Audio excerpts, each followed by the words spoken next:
the things that I really legitimately care about are philosophical problems or large scale social problems that I really don't think people are good at understanding the root causes of and thus cannot solve.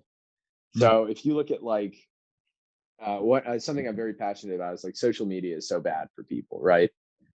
You could look at the rates of mental health problems that Oh stem yeah. from like 2008. Oh yeah. It's I just recently saw another bizarre but interesting graph that was like the percentage of male virgins in the population tripled in 2008 from 2008 to now, which is bizarre until you look at all those graphs together and it's like, well, very clearly like cell phones and social media are terrible, right? So that's something I'm pretty passionate about. I'm very much passionate about like community building and how do we how do we get back to a more natural state of human life, social life, community life, stuff like that. I think the way, what Sunny and I, what I moved out here to work on Sunny with was we called it Nova, which is like an initiative towards changing the way we build housing in communities to be closer to what, a hunter gatherer kind of thing would have been like. So building them around central communal areas, sharing more of the stuff, not if you have an apartment complex, you have like 400 people crammed into a building. You don't need 400 microwaves in reality, right? Nobody's microwaving all day. You're never going to use all 400 at the same time. So you could probably cut the price of living if you made all the appliances communal or something like that. I don't know. There's a lot of stuff like that. But if you look at like apartments are bad for people's mental health, I guess that's kind of the stuff is like people system problems, not just like people problems, not like a therapist and not like just system problems like an engineer, but people No, systems. I That's kind get of my you. thing. I get you. The interesting function of it is I was driving my wife lost her keys and I needed to drive down to Phoenix and help her out. And I'm driving through there and it's like all this suburbia, it's like too many cars, too much. It's all designed around cars, and it just made me ill. I'm like, this is just like be 80 years of intentionally bad development for somebody else's interests to be satisfied, which is the people who own the car companies and the gas companies and the real estate guys. And it's like just it's a malinvestment. And I'm like, wow, that is, and it's like this. The kicker is they have control of the political apparatus, so that if you want to build your hunter gatherer, idealized community, it's like, oh, you're not zoned for that, man. And it's very disturbing. But it's like, okay, Is I don't see, unless you choose to apply yourself to solving such problems or even articulate the problem in a public way, it won't ever get fixed. So you have to no, crack and the that's egg. people pick the wrong part, you know, people pick the wrong part of it to solve. So you could look at like, for example, one of the big things that there's like, and we don't need to get into whether this is a good thing or a bad thing. I'll let the viewers draw their own conclusions. But for example, you have like the fat acceptance movement or healthy at any size, that kind of stuff, which is a response to the decreasing or increasing levels of obesity and stuff. So you could try and solve that problem by saying, oh, people are being treated badly, so we should change the way that people treat people. We could change that problem by saying, oh, well, uh, people should diet or exercise more, right? Or you could look at all the way at the end of that, which is like, well, what are the root causes? Why are people sedentary? Why are they eating this high fructose corn syrup shit? What does a natural diet look like, and how far away are we from that being the norm? Because that's how I try to look at problems. It's like, what is the root cause? What does nature say? What would we be doing a million years ago? Because that is a consistent, that's a consistent thing to look at as a reference. Right. Because Reference people baseline. evolved. We have like 3 million years of hunting and gathering. That's consistent, that's a sustainable thing. So while we also need to experiment, and I love having air conditioning for one, right? I'm not a luddite by any means. We do need to look at, hey, what are these old things are natural and necessary for mental health and physical health and community health and all that kind of stuff, and how do we balance the two out, because I think that's I think that's the what I think uniquely about, or at least that what I don't see a lot of other people doing that I try to do is really, really big systemic problems from like a first principles perspective. And I don't, most people either look at big systemic problems or they pick small things and go first principles with them. But it's like the people system problems. And I really don't see many people try like addressing correctly as far as I see it.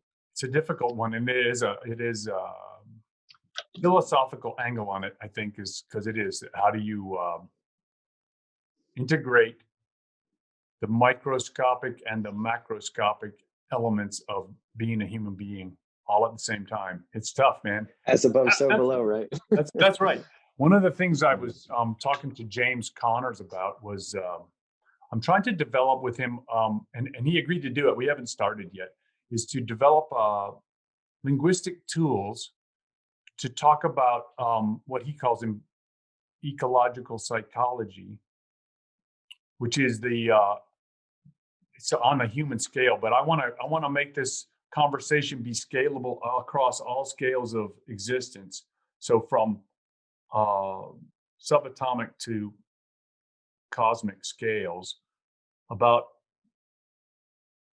the interaction between the thing and the environment in which it sits. So we could look at the human being, or we could look at rock, or we could look at, say, a group of human beings, or all humanity in an evolutionary scale, and how those information is transduced to create the effects that we see. That's what I'm interested in doing, because it's like I think that will be useful for this conversation that because it is difficult to make that scaling function in a operational sense. Like, because what am I going to do about it, right? That's the ultimate question.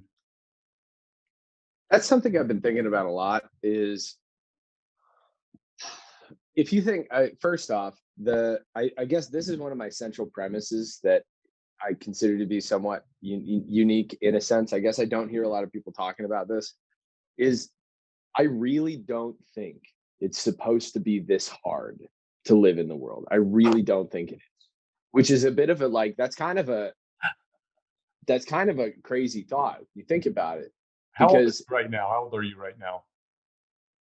26. Okay, so like when I was about 25, I'm driving across the country, and I'm like, you know, you you can't stop anywhere unless you're paying somebody.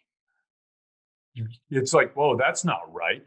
That's just not right. It's like that seems obtuse, and I didn't like it, and it disturbed me a great deal. So I kept on driving. Right? It's like, but Mm. it's like you can't rest your bones anywhere unless you're paying rent, and it's like, okay, that's the way it goes. And it's like it does seem like it's excessively difficult. Because like this is the thing that people look back and they're like hunter gathering times would have been really hard and shit. It'd be terrible. You know how easy it is to hunt big animals? Like we're so good at hunting megafauna that they're all extinct. Like we killed all of them. It's not even hard. Like what people don't understand, pack hunting with like the ability to communicate where you can tell like, hey, we have a spear and we're gonna go hunt that big thing that doesn't have any natural predators and we can communicate and trick it. It's like so effective, it's not even funny. It's so easy that you just killed all of them. We just killed all the megafauna, right?